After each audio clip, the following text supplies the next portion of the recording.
because there's quite a bit of a combination, or what would you guess, a crossover between doing sound, any kind of sound, and doing networking these days. And so you could be a super duper sound guy for being the networking guy. There's a guy named Phil Reynolds. I forget where Phil lives. I think in Arizona somewhere. But he has a company that's what he does. He specializes in networking for audio systems, and he does some really serious networking. And he makes a living doing networking for audio systems. So you could do the same. That's what I'm looking at. That's essentially what I'm looking at, particularly after. Well, I mean, the one thing that blew my mind was just how adept Magu is inside of Map and Compass, right? I mean, Map. I don't know if you're familiar with that. That's this, decision tool that Myers provides, and you can set up arrays and you can see how much red there is, and you can see the dB loss in a room and all that. And then they've got Compass, which basically either from Map or separately in Compass, you basically put all of your data into your Galileo box, and then it gets sent out to the array.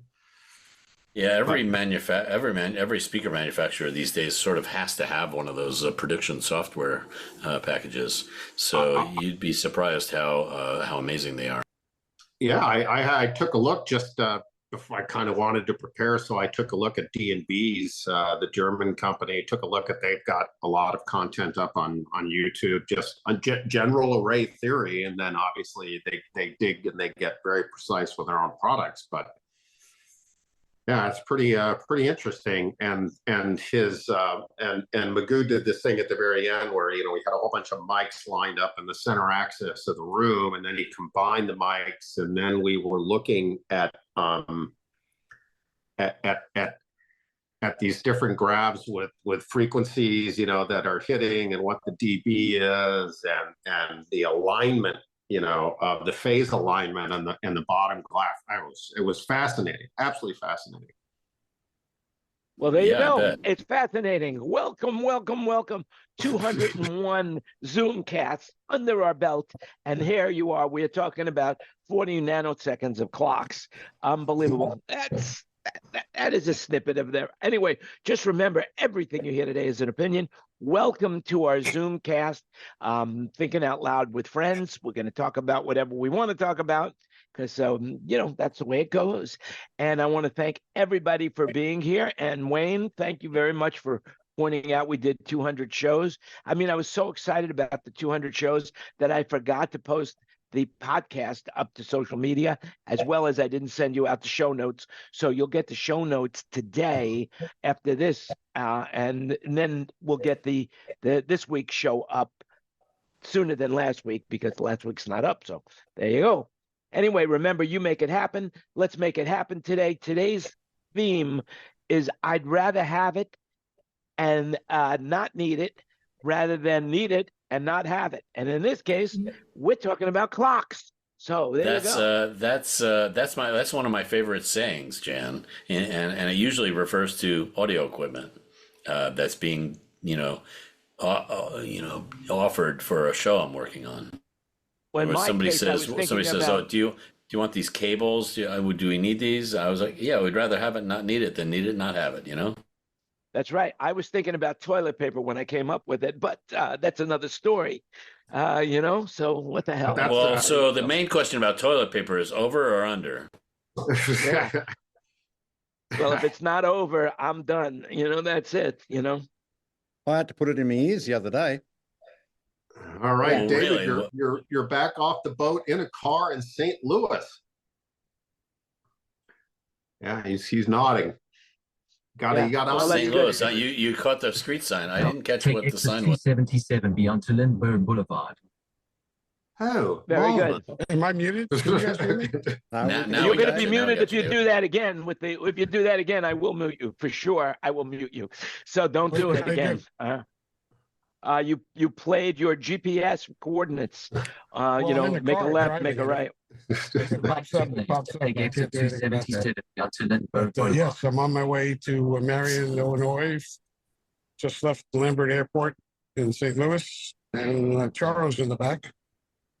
Oh, Hi, hey, Charo. she's sleeping. She's sleeping. Let her Yeah, sleep. she's up all night packing and stuff. And there's Patrick, our musical director and Take the exit, manager. then turn Is left onto Patrick South driving? Kirkwood Road towards And we're Kirkwood. going to Chili's to have dinner because Charo loves Chili's and I love Chili's. You know, I'll tell you one of the craziest It's gonna things. make is us you have sing the, Chili's, Turn left man. onto South Kirkwood Road towards Kirkwood. you have the audio thing on for the maps, and I despise those audio instructions. Why do you despise because that, Jen? Come on. because it constantly doesn't let you listen to anything else other than that.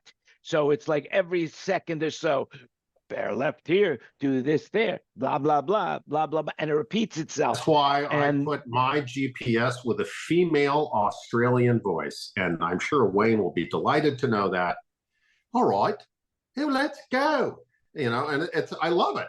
I just it's not nearly as awful as kind of the regular old Google GPS lady. I really love it. It's fantastic. You can get the Well, Darth that Vader leads one. us. You can get a whole bunch Personally, of- I do it without the voice because the voice is really, like you said, it's very repetitive. Yeah, and there's no, when I drive, I like to turn my car into a classroom. So I listen to podcasts of all sorts of things that I want to learn, and or I want to keep them, like or the news or comedy. One of the things I like right now is there's a lot of comedy on podcasts. I mean, some of it is really good. I mean, I like listening, believe it or not, I like listening to Bill Maher. It's political comedy, but his podcast is really good. I mean, it's part of the show. His whatever I forgot what it is. What's Bill Maher's show is called?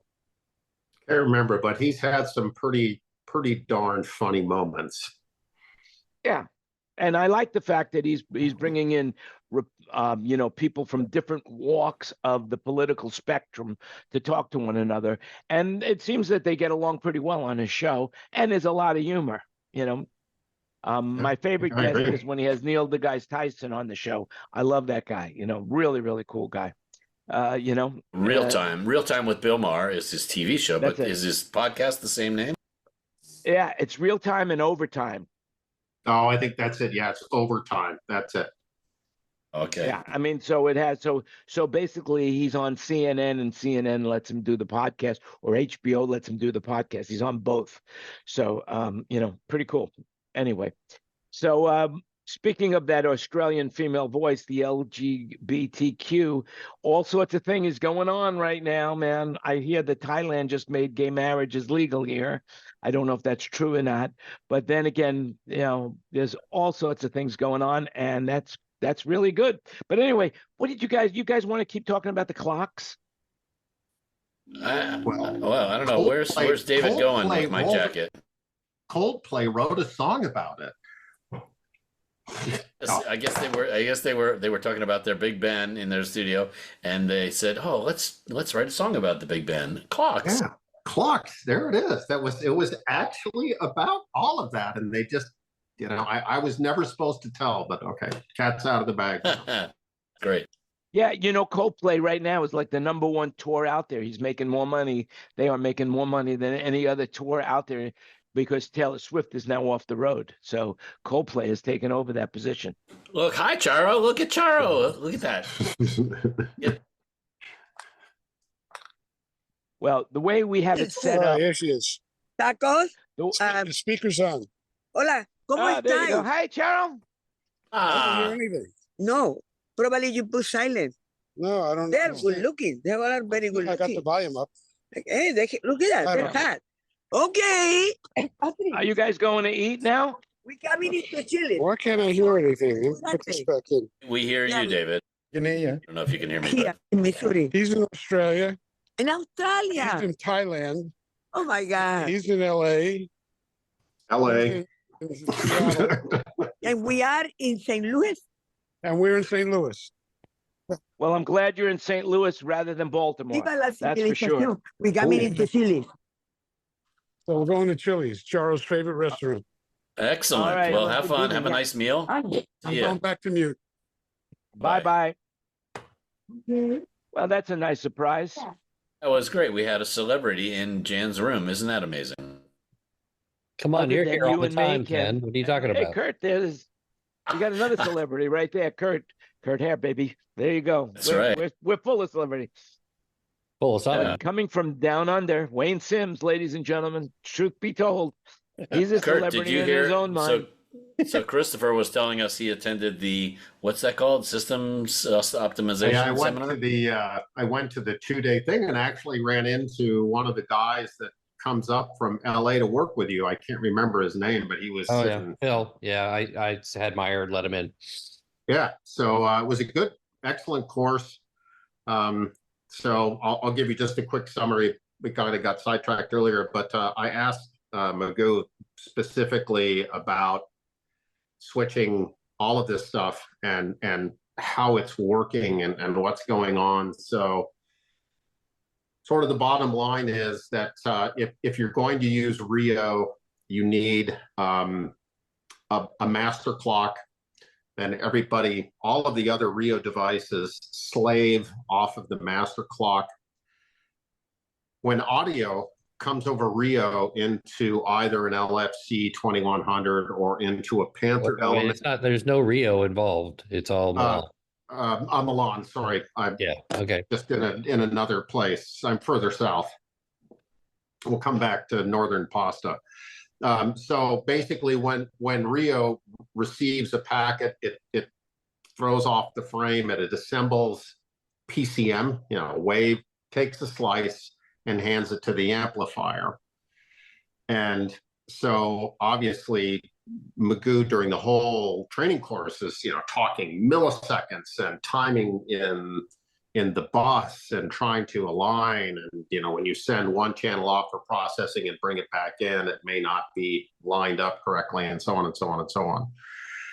And so it's the clock. And then Ken was just saying that he was listening to another podcast where these guys were using Big Ben or some other clock with a GPS antenna to get a very, very granular, precise clock. And then that lines up all of the array elements and allows them to basically hand those slices to the amp at the same time. Well, that conversation we were in was about consoles and trying to clock throughput and come up with a way to make the latency between channels and plugins and everything coherent in real time. And it's a software that doesn't exist but should. Basically, it's a standard that should be in digital consoles that no one does. So that was that conversation that Ken and I were both in on. I know of nobody who is concerned with clocking Milan drive to the PA because it's all leaving the device that it's generated from at the same time. That's physically impossible in a switch. I'll tell you right now, it's absolutely. What do you mean impossible. by switch? Well, if Milan is an Ethernet packet arriving, so you basically stick Ethernet cables into the back of your Panther elements, sure, and put them into a switch. So even if you use UDP multicast, which is basically a fire and forget in the IT world, UDP, you fire a packet, the switch knows that packet is actually destined for 12 of its ports, and it throws that packet out the ports and sends it to the device, which would be a Panther element. There is no way on God's earth that you can guarantee that those packets are going to arrive time aligned to an Ethernet device. So the first thing that Magoo showed me inside of Galileo is the clock option.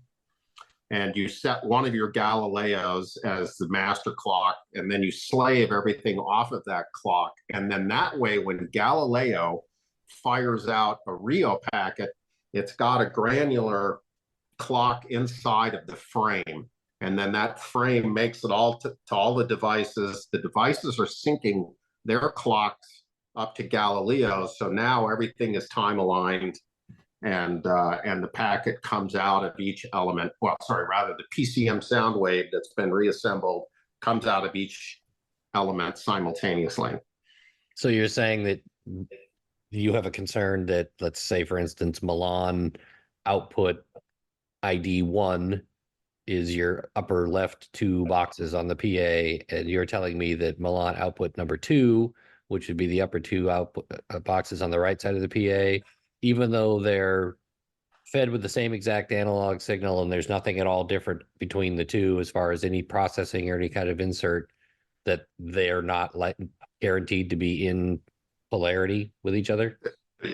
Yes, they're not going to be in alignment, because you can't guarantee that a TCP packet or a UDP packet is going to be received by, you know, upper left 1 and 2 and upper right 1 and 2 simultaneously. Get the frame cut off, reassemble the PCM data, take a slice, and hand it to the amp. That's essentially the process that happens, according to. Well, and each slice is 1/96,000th of a second, or in 1/48,000th of a second. Is that right? Depending on depending on the rate, right? Yeah. Okay, so then if you employ a master clock, then that solves it and makes sure that everything is arriving at the same time at every place, right? Because the elements have an exact granular clock and they know when it was sent, and then they've got, you know, it's got to be all built in there. But yeah, it gets aligned because all of the clocks are absolutely in sync between all of the devices. And device, I mean a Panther element, subwoofer, whatever.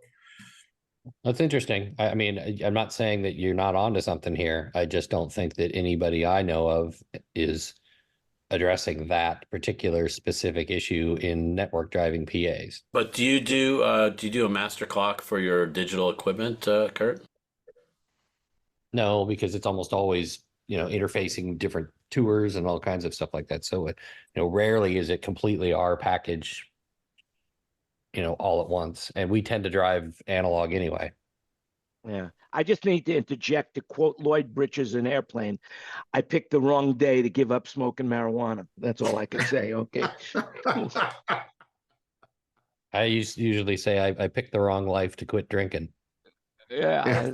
Oh my Kurt, God, what do you think about what Chris Cooper was saying about using the GPS clock as your master clock source? I think if you're, I don't know, mission critical stuff makes me nervous that they're going to rely on the cloud. It's actually a satellite you're relying on. Yeah. Well, it's still okay. It's above the cloud. Yeah, right. It's a satellite that's receiving the signal from the server, right? Yeah, and I think that's because with the whole LAWO thing, where they're talking about moving the processing into the cloud, where you won't even have local plugins. You'll have a plugin that's cloud-based. How interesting! Wow. I hadn't heard of that. Seems like even more latency. Asking for trouble about it. Fred functions in that world a lot more than I do, or malfunctions in that world a lot more than I do, however it may be. And then I probably gonna have two people and before you go on, I'm just saying with this conversation, I'm afraid I'm gonna have two guys in black suits from Los Alamos come here to my house here. And just on the final note, so I asked Maggie what kind of switches he likes to run, and before I could even ask the question, Luminex.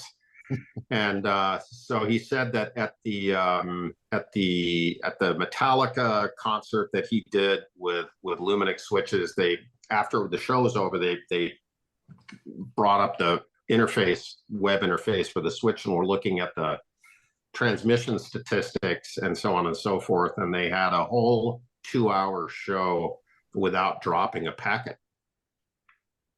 So that's pretty cool. Yeah, they've always kind of recommended. I don't think they officially endorsed the Luminex, but it's always been kind of the thing. That's another one of my potentially unfounded concerns I have about going with the product we talked about a couple of weeks ago.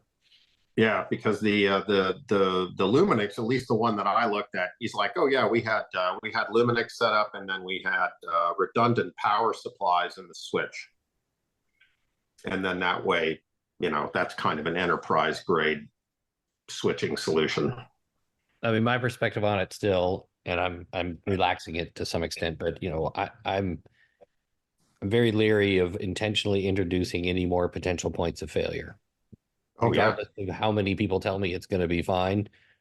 I know that an XLR connector at one end and an XLR connector at the other end are going to be fine. And if they're not, you throw them in the road case and you grab another one. That's right. And anything more complex than that is possibly introducing points of failure for not that much of a gain. The only gain is or benefit, not gain. The only Wayne's holding up his XLR. I'll go accessing the data. There's mine. There it is. But I'm pretty old school, in case nobody ever, figured that out.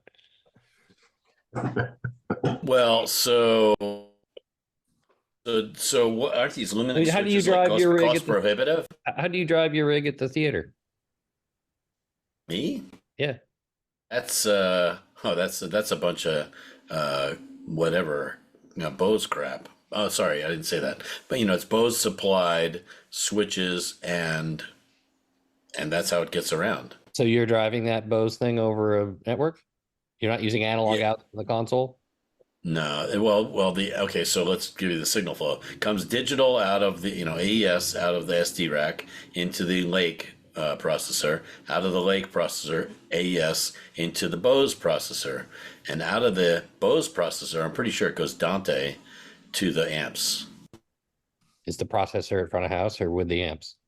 Yeah, no, it's the Bose processors in front of house, the Lake processors are backstage, and the amps are upstairs. With the AES out of the Lake to the input of the Bose. Yeah, right, for sure. And then Dante out of the Bose into the Dante inputs of each amp in the amp rack. So those I'm pretty sure that's what they're doing. Yeah, those are very short runs that are protected from people. The punters can't see yeah. Plus, it's an install, so even the AES line is in conduit or something, right? It's not, but it's funny quick story about the AES line. So when we first moved in there to the Westgate, they didn't have, our lakes are backstage because that's the way OSA has our system configured. So that means that they needed to pick up our outputs backstage, and they didn't have any inputs backstage. The Bose processor is at the front of house mix. They were assuming we'd give them the output at the front of house mix. So we said, all right, well, what are we going to do? We need to get some kind of cable that'll get it from there to here. It's about 100 feet or so. No big deal. So the first suggestion was just use Cat 5. It works fine for AES. Have you ever done that? Like just a regular old Cat 5? No. Yeah, like Cat 5e or Cat 6e or whatever. Some kind of cat cable. And it was like, yeah, you don't need the shield. You just use the twisted pair. Each twisted pair is an AES pair, and it works fine. Yeah, well, you know what I say to that? BS. Because we tried that for about, an hour or two, and it was like snap, snap, snap, snap, crackle, pop constantly. And I said, okay, this is not working. We are not doing that. So I happen to have, the funny thing is I happen to have a spool of Gipco AES audio cable, and it's like I forget the model number of it, but it looks like 8451. If you know what Belden 8451 is, It's small install cable, 2 conductor shielded, and I happen to have a spool of that. So I was like, let's run out the spool and see if that works. So I ran out the spool, however many times we needed for the pairs of AES signals, and that works fine. And and so I am providing the AES cable from backstage to the Bose thing. Well, we ran into that with Cat 5, Cat 6 with Ethercons. Especially with the Midas stuff, and especially with the cheaper Midas stuff, but I think it's a universal problem. If you have different paths to ground at each end of the snake, like we ran into an old hotel that had literally the service up in the loft where you do front of house, and the stage rack to the side of the stage. They were put in 40 years apart from each other. They have different paths to ground.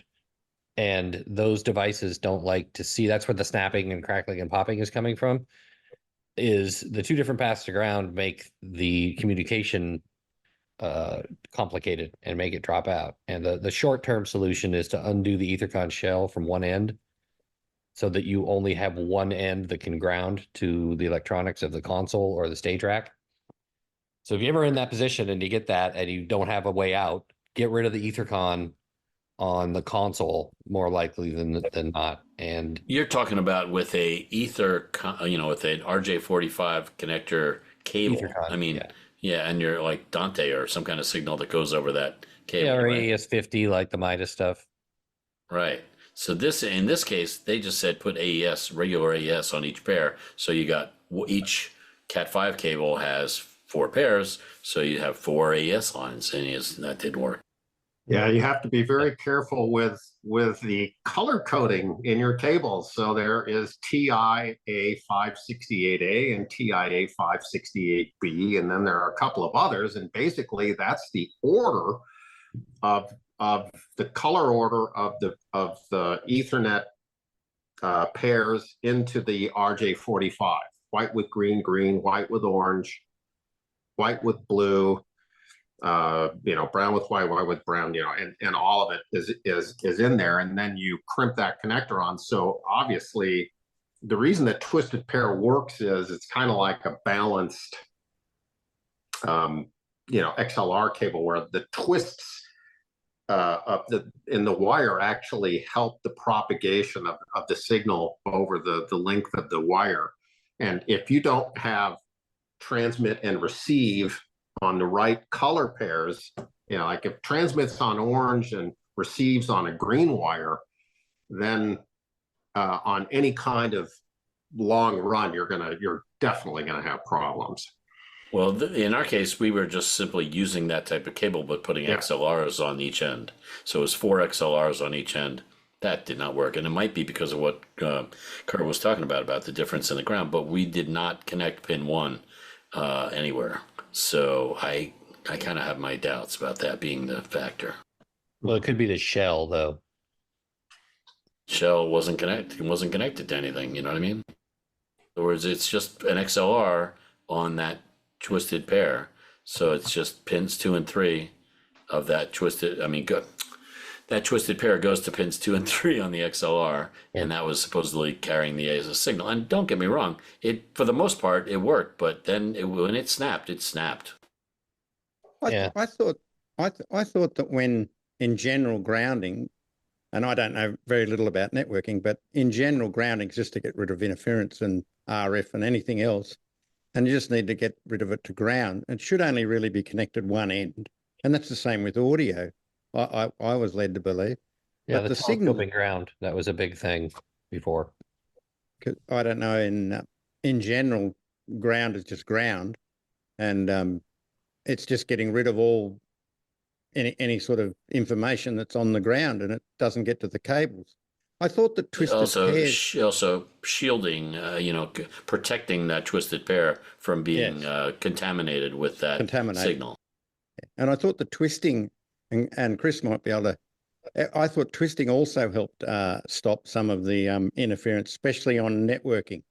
That's how they can have those, whatever. There's many different manufacturers of analog snakes, quote unquote snakes, that are 4 pairs, and they use shielded Cat5 or whatever cable, to get this 4 XLRs on each end, and it's really just a twisted pair. There's no shielding other than the overall shield around the 4 pairs possibly, but even you can use unshielded ones and it still works fine because twisted is where it's at. Yeah, we've got a bunch of that stuff. We use it for corporate all the time, or like golf courses where you got to go 300 feet with a little tiny cable, stuff like that. If it's line level, it's no problem. Yeah. Remember, that's what it was based on. Line level was based on telephones. It's interesting. And they went around the world. They went around the world with that analog cable, and no shielding. Right? No shielding, exactly. I'm leaving, David. Okay, bye, David. Well, this is a perfect example of what I always say. Just remember, do your own research, because everything you hear is an opinion. Okay, so now back to the conversation about wires, twist and pair, and clocking. Thank you. I want to know what Charo was going to order for dinner. Probably hot She's tamales, probably going to right? get Hot tamale, yeah, there hot you go. tamales. It's Jordan's, yeah. Exactly. Nicely played. Nicely played. Yes, yes, yes. Wish I had a mustache right now. I go. Okay, so So how about that? Don't have How a about must- that ship? How about that ship crashing into a bridge? Is that amazingly crazy or what? the problem looks is just that their like- clocking was off. That was it. Their GPS clock was off. That's it. I actually have Unbelievable. a weird connection, or had one. My ex-wife's family company is the largest auto logistics company in the world. So if you buy a car, it came through them to get to you, whether by rail or ship or anything like that. And one of the biggest ports for all auto imports in the entire world is Baltimore. And yeah, I just they saw an can't, article. they're going to, this is Wow. going to massively impact the supply chain for automobiles. Like you're not going to even believe, if you have a car on order, you're not getting it now.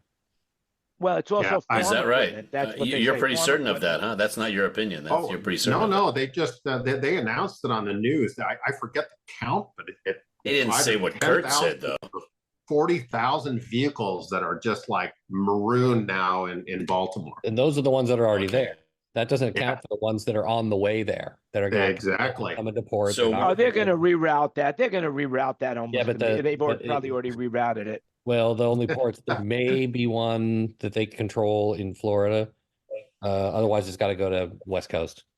And the thing is, it's so land intensive. I mean, I know all this from back when I was part of that family, but the logistics of storing the vehicles requires so much land that there's no way you can just decide, oh, let's take them to Miami, because the land isn't going to be there to put the cars. There's nowhere to put them when you take them off the ships.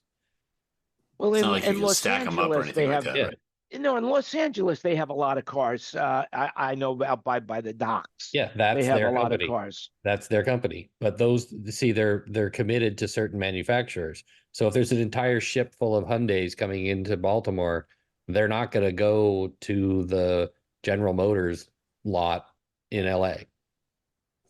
Yeah. It's very Well, specific. it's a crazy thing that, who would have thought that one boat could hit a piling on a bridge and boom, it's down. That's my I mean, point. That's my point. That's what I was saying. Is it's like amazing, like unbelievable, like incredibly horrible. Well, there's But concrete wow, barriers around it that are supposed to be like the post that keeps you from backing into your furnace in the garage. And those just fell over like nothing, because that ship weighed what, 1 million tons or something. Oh God. yeah, a lot. And it It's was just going it's just 9 like- knots. It was trying to get up to speed to get out under the bridge and go it was underway significantly. It wasn't just kind of moving slow. It was 9 knots. So that kind of momentum. Yeah, and then they lost weight. their power evidently, or something. Well, Lost we how don't does know a what's ship? happening. How does a It's big ship story. lose power? That's pretty crazy. Does that Well, happen they're often? saying now that they're saying that when the ship was at port for 2 days, during the time that it was at port, it was experiencing power issues. And it's just horrible. I mean, just imagine you're on the construction team that's working on that ship. I mean, not ship, on the bridge. You're working on the bridge. You're doing your thing at 2 a.m. and you're just working away. And next thing you know, you're not. You're dead. It's just friggin' You're dead. horrible. Yeah, it's crazy. I mean, you would be dead before you got into the water because of the shock of the bridge totally collapsing like that. It's just so like unbelievable. I just was like, oh my God, it just blows my mind that the complexity of that situation. And it's just great that they did send out a Mayday so that the amount of cars on the bridge was minimized. But still, Well, there it was were 1 people- o'clock in the I heard a morning. semi. I heard that it was a semi driving on the bridge that went right in the water. Yeah, Can you imagine it's, driving in a semi and then all of a sudden you get catapulted? You're dead. I mean, it's just nuts. Oh my God. Well, I think about that at the time, when you talk about that, remember that big earthquake, the Calabasas earthquake, I think it was what it was, and the police officer was on his motorcycle and the highway just disappeared while he was driving. That's a crazy way Same to sort of die. thing. Yeah. Insane. Just totally crazy. But Anyway, is there a good way to die? I guess, is there a good way to die? The good way to people die say is in your sleep. In your sleep, yeah. Just like like you're staying asleep. That's all.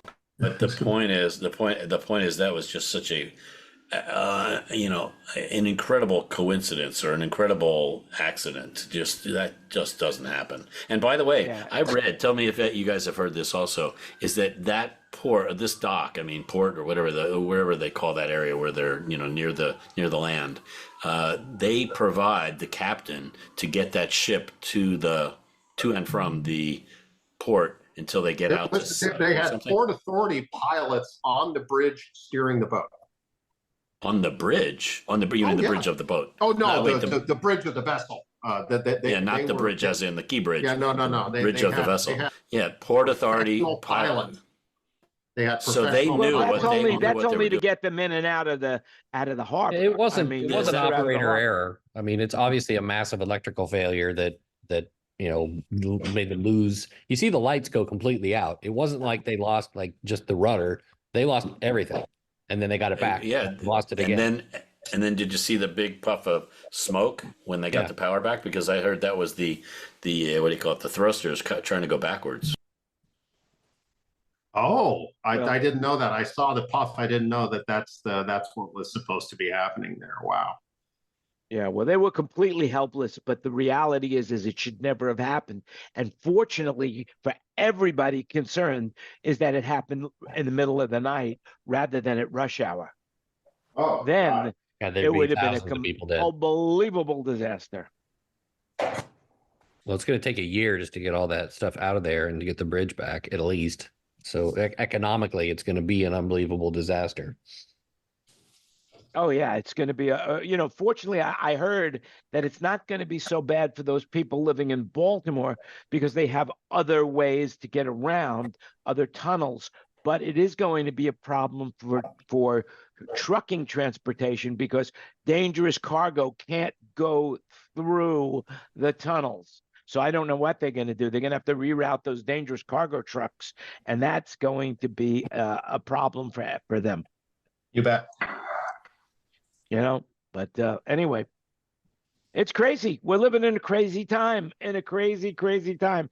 But by the way, now for you guys living in anywhere who own a house, did you hear about this whole thing about the National Association of Realtors that they're going to now eliminate that 6% and now it's completely negotiable no matter what? So now basically what they were doing, just so you know, I was a realtor for a while and I sold real estate, and there is no way you can discuss your commissions. It's illegal to discuss commissions, but everybody knew that it was 6%. So it was something that was already known. And, you would, 3% to the buyer's agent, 3% to the seller's agent. And then if you negotiated it down with your realtor where you're only getting 2%, people weren't motivated into selling your house, and that they found that as part of a lawsuit of $418 million. And now everybody can negotiate anything they want as far as commissions go with selling your home. What do you guys think of that? Are you saying you could not negotiate in the past? Well, you could, but they would always say the same thing. Well, it's 3%. That's the standard of the industry, and that's how we handle it, and if you go lower, the selling agents would rather sell a house where they're going to make 3% than the selling agents make a sale where they only make 1.5% or 2%. But I think were you saying it was not allowed to be discussed or something? Well, you could not discuss it between the buyer's agent and the seller's agent. That was illegal, and at least in California and Nevada. I'm not sure about the rest of the states, but I'm pretty sure that was the deal. And even though, this has to do with home buying, not with commercial property, because the National Association of Realtors only deals with homes, to the best of my knowledge. But maybe not. I don't know. Do your own research. But anyway, so if you're selling your house, now you can negotiate your commission because the standard commission of 6% is no longer the standard commission. But there were, like, for example, the online realtors like Redfin advertised that they would do it for less all the time. Well, I believe that Redfin was the agent on both sides for people. That Redfin was making all the money. They weren't sharing it with anybody. I thought it was Do your own just a research. less expensive way to sell your house. It's the other was with mind-blowing article that I read. Again, I have to find out if it's true. Do you know, anybody here can guess what percentage of single-family dwellings are owned by private equity investment firms in the United States? Mind-blowing.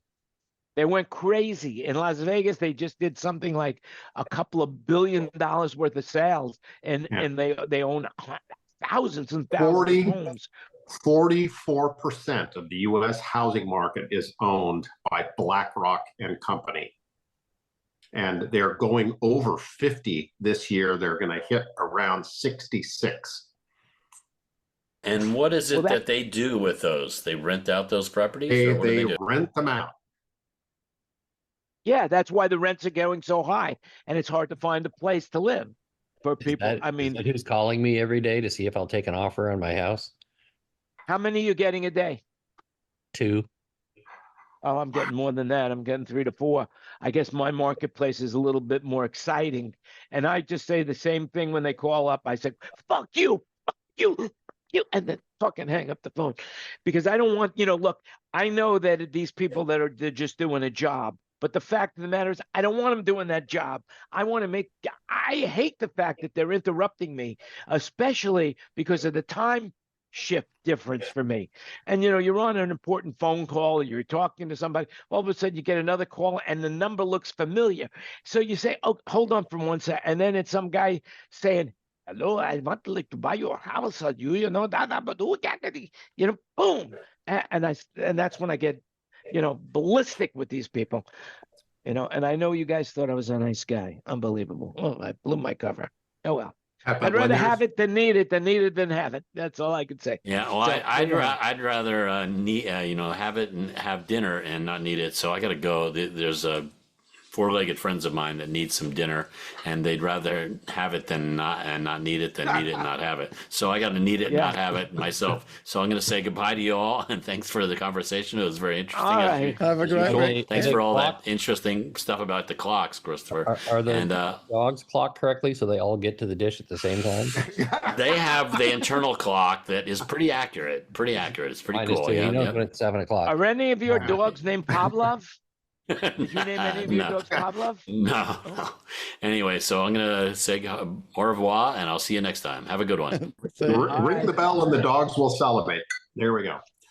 There you go.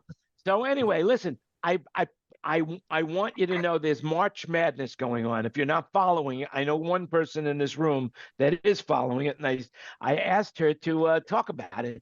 So Tina, tell us a little bit about March Madness. Okay, Jan. Because Madness is the annual yearly college playoffs for both men and women's, where the best of the best play against each other. Did anybody pick any brackets this year? No, but I heard some guy picked an amazing bracket, like the best bracket ever was picked by some guys this year. Oh, there Fred, was. do you do any of these college games? Are you doing any of these college games? No bad news. I did the last Pac-12 tournament in Vegas a couple weeks ago, but I don't have any more scheduled. Oh, isn't the Final Four being held the championship being held in Arizona? Yes. Are you going to be working left up having? No, I'm not working that one. I'm pretty busy between Suns and hockey and medical shows. And actually, I might be coming to Florida at the end of April if I can cover a show on April 26th. I might be coming to Miami. So just going to look up Mr. Baker. Yes, he's up in Tampa, that Bay Area though, not Miami. He's up in Tampa. which is a little bit further away. But Yeah. that's the way it goes. Yeah. So let me ask you guys, does anybody know who's projected to be, what's the number one seed that's projected to go all the way and win the championship? No Well, idea. there's 4 number 1 seeds because you have the East, the South, the Midwest, and the West brackets that all come together. Oh, so there's not one team that wins it all? There is, but there's 4 Divisions. seeded. There's 4 divisions that have 4 number 1 seeded teams. So that, but they don't go with the 4 divisions never come together as one. They do, one and then division? they play for the championship. Yeah, only at the yes. championship level. Only at the champion. That's why it's called the Final Four. Yeah. Oh, there you have it. So there's not a final one. There's only a final 4. No. After the final 4 play, the winners of There are 2 games, and play each then other. the winner of those 2 games play each other in the grand championship, and that's it. Well, then why don't they call it the final one? That's it. I mean, really, it goes down to 1, you know. But Well, the stupid bowl was already taken. yes, there you go. There you go. Well, hey, there you go. And I bet there's a lot of gambling going on with this stuff. What do you think? Oh, you bet. Yep, a lot of gambling. By the way, did you hear that Visa and Mastercard reached a $30 billion settlement over credit card fees? And so if you were a merchant like we are, you might be getting a little bit of money back in the next couple of years over this, because basically they're like, I just took a credit card for a large amount of funds, 28,000 actually, 28,006, and they charged me 4.2%. Which was insane. I went ballistic on this thing, 4.2%. And of commission on the charge. Yeah, on the charge, yeah. Plus a 25% one-time fee, which, you know, with the processing. And I went nuts. I said, hey, how could it possibly be 4.2%? That's crazy. And of course, they explained to me how they do it. It didn't make any sense to me. Anyway, I got them to give me back a little bit of that discount money so that we didn't lose all of that. But that was insane. Oh yeah, even well, QuickBooks is 1%. Yeah. I've been still using the old version of QuickBooks. Yeah. But if you're, you know, if you're billing a lot of sales, you know, 1% can add up 4%. Wow, that's gigantic. I mean, that's too much. 4.2, not just 4, 4.2. I was insane about that. I went like, I mean, really, I just, all I could see was red, you know, but anyway, so I'm glad that they lost that much money, you know. So congratulations to the people who, the class action suit, and we'll probably get some money out of that back. But you know what? Speaking of money, and I can't believe this is almost unbelievable to me that the CEO of Boeing that just said he's stepping down. Now there are 4 people that are leaving Boeing, and they should have left years and years ago. In the last 3 years, this guy has made $63 million with an M. $63 million. This guy, Dave Calhoun. How does a guy like that sleep at night knowing that he's taking the money for the bolts in his salary? And unbelievable. I heard. They don't care. You know what I heard? I heard the guy sitting next to the window on Alaska lost his shoes because he probably took his shoes off, went out the window. That had been scary. Yeah. Okay, Jan, what I need from you, my friend, is the very best recipe for Thai red curry paste. Huh. I'll have to ask Bo for that. I don't do any of the cooking around here. Bo does all the cooking. Bo, you know, that's her job. My job is to, relax all day, do nothing, and she does it all. That's it. You know. Where are you anyway? What's the whole different background? We are in a city called Hua Hin, which is about 2.5 hours south of Bangkok right now. We'll only be here for another couple. We've been here 3 weeks. We're looking for a place to rent. We found the place, and I believe that on the 15th of April, whenever that works out, that is when we will be in our new location. So next week we'll be back in Phuket, in Hawaii, but right now we're in an Airbnb here in the city of Hua Hin. And it's unbelievably beautiful here. Last night I went for a motorcycle ride, and it's like I was on these country roads with all these fields, and it just smells great. And it's invigorating. It's like great to be alive. And there's hardly anybody on the roads out here. And it's what kind of bike do you got? Well, it's actually a Honda PCX. It's 160cc. It's actually called a motorbike, not a motorcycle. And it's a lot of fun. I mean, it's a lot of fun when you're on, and you know, where I am in Phuket, the traffic is crazy. You can't go with that. You can't really drive anywhere, no matter what time, day or night, without being in traffic. And so here it hasn't hit. And the beautiful part about this city is that this is where the king number 9, now they're up king number 10, but king number 9 used to come here for the summers. And so all the infrastructure to this city is that of a huge city, but there's only a handful of people living here. And it's really amazing. I love it. I love it here. So, but don't come. By the way, if anybody does come, don't come. But if you do come, we will have a beautiful guest room for you here at Landy Land, Thailand. So you'll be able to come and stay with us. All right. Anyway, Ken Porter, how you doing? He's cooking. I've been going crazy. I just came in, got in. I've been on the phone, a lot of meetings today, so it's just trying to catch up. And yeah, I was just getting ready to start. I stopped by Chick-fil-A to get some grilled chicken nuggets, and that's what I was going to make dinner with tonight. By the way, I got some bad news for you with Chick-fil-A.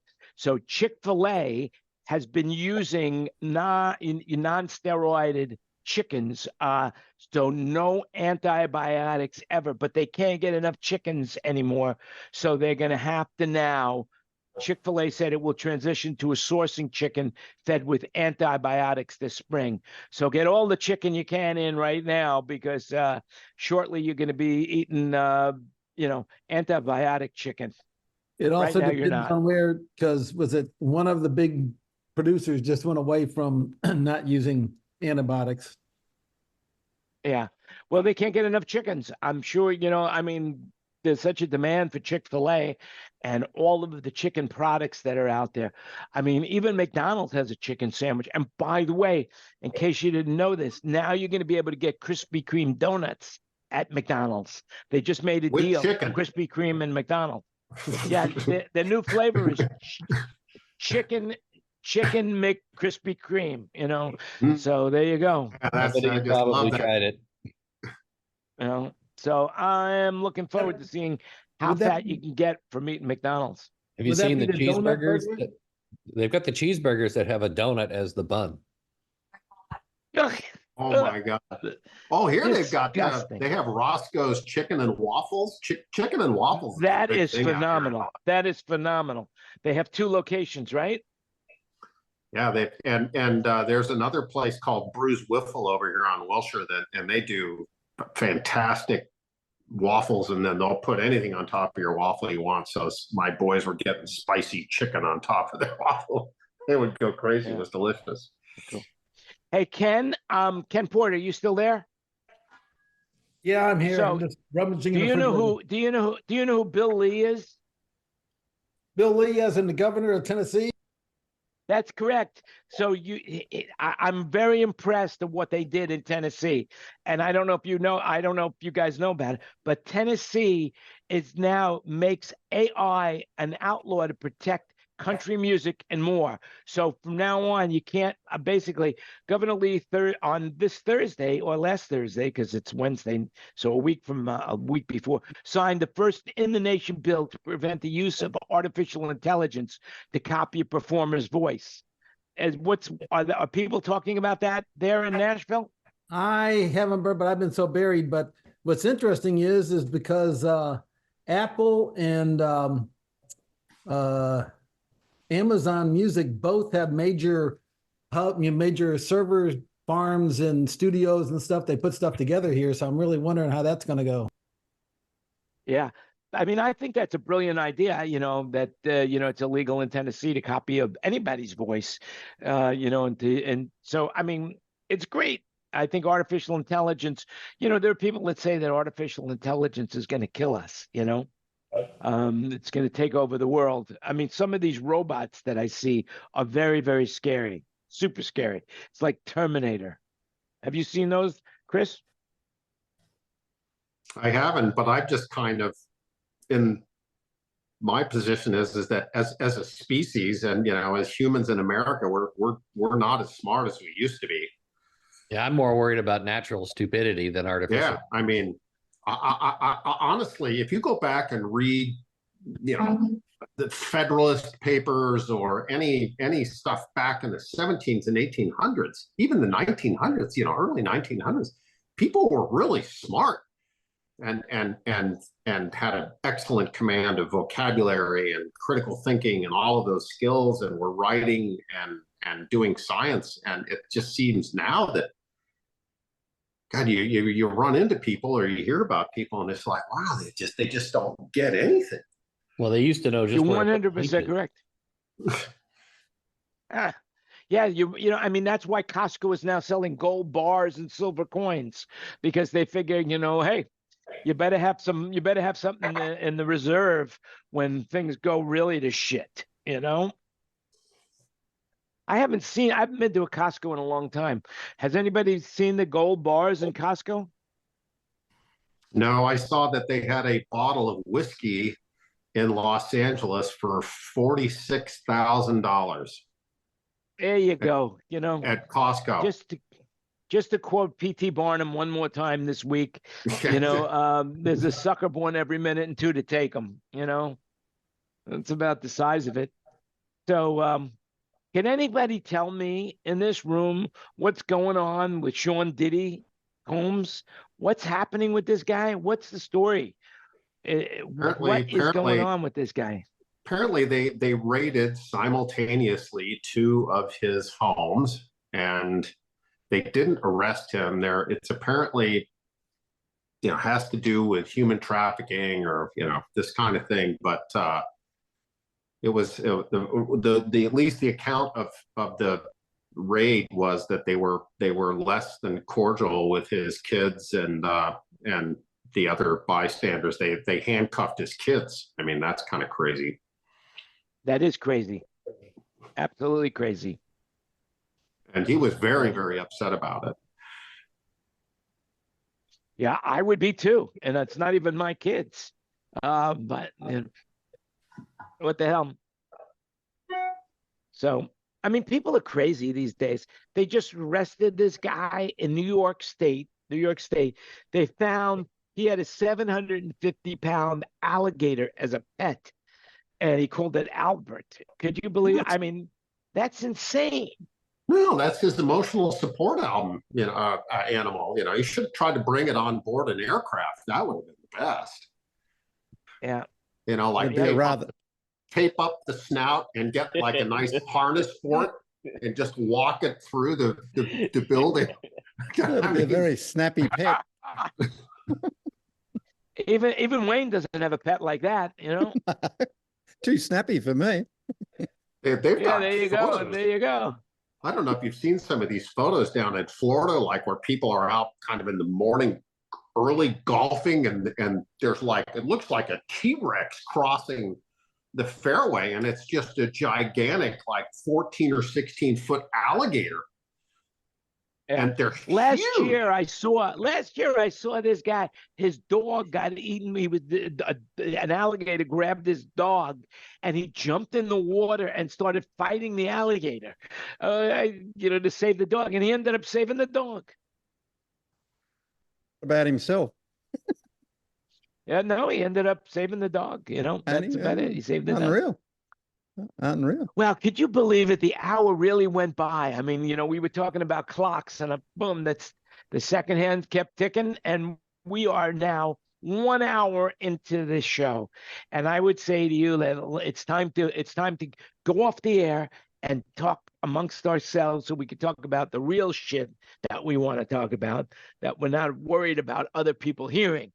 So let's do that. But before we do, does anybody have anything else they want to talk about other than clocking? Yeah, why can't I put a file in the chat? I have no idea.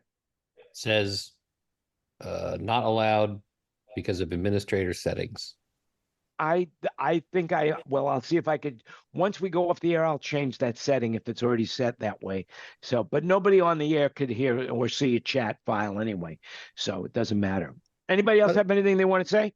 Yeah, I'd like to say that I've just finished watching the Australian Idol 2024 and the last 2 seasons, but this season was just great. It was a really, really good production all round. Artists were good, judges, band, mix, everything was great in my opinion. So I just like to say that congratulations to a good show for 2024. Well, very good. Well, listen, thank you so much for adding that to the show. And we really do appreciate knowing what's going on in the world of Wayne Sims, because you are an important person to me. I don't know about anybody else. I don't know nobody else. I like you, Wayne. I like you. I like Thanks, you. Jan. I like you. I don't think anyone else. Anybody else? Anybody else have anything they want to say about Wayne? Well, no, I'm only kidding. Anybody have anything else to say? Okay. Well, with that in mind, we will tell you this. Just remember, you make it happen. I'll repeat that again later.